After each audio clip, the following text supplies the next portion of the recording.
The Snatchabook, story by Helen Docherty, illustrated by Timeless Docherty. One dark, dark night in Burrow Down, a rabbit named Eliza Brown found a book and settled down. When a Snatchabook flew into town. In every house, in every bed, a bedtime book was being read. Tales of dragons spitting flames, witches playing spooky games, pirates on the seven seas, princesses trying to sleep on peas, and every child in every bed listened hard to each word said. Eliza Brown, at number 3, was reading quiet, contently. Her curtain opened just a chink, she barely had a chance to blink. Her storybook just disappeared. Eliza found that very weird.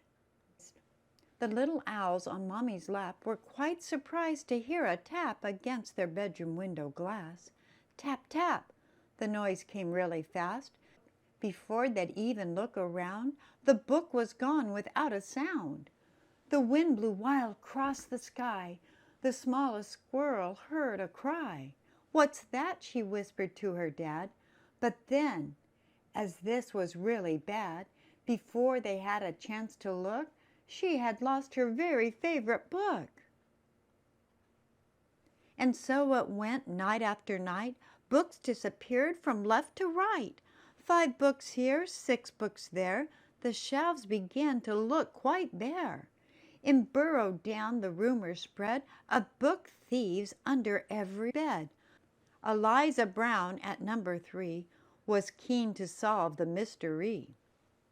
She planned one night to lie in wait and use a pile of books as bait. Long hours passed without a peep. She'd nearly fallen fast asleep when suddenly Eliza heard a flap of wings. A bat? A bird?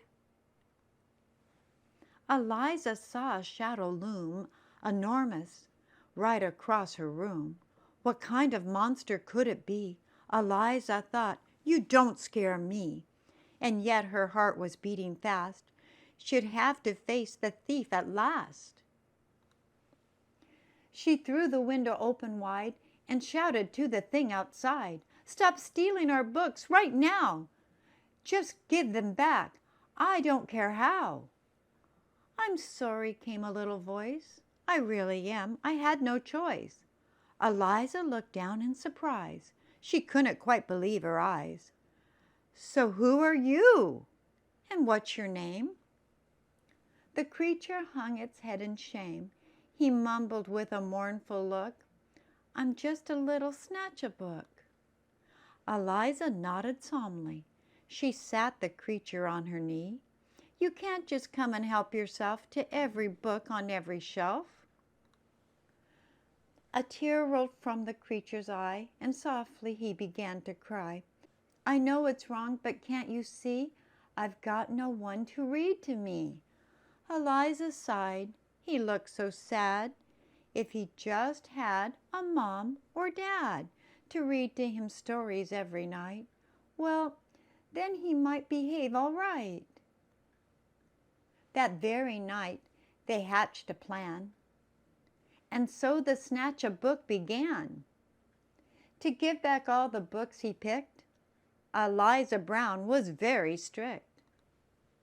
Then, trying hard to prove himself, he stacked them neatly on each shelf.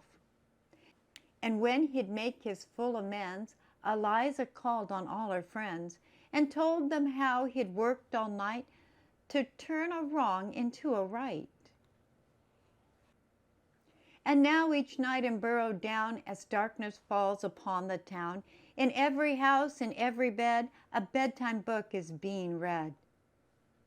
And if you take a closer look, you might just see the Snatchabook perched happily on someone's bed, listening hard to each word said. The end.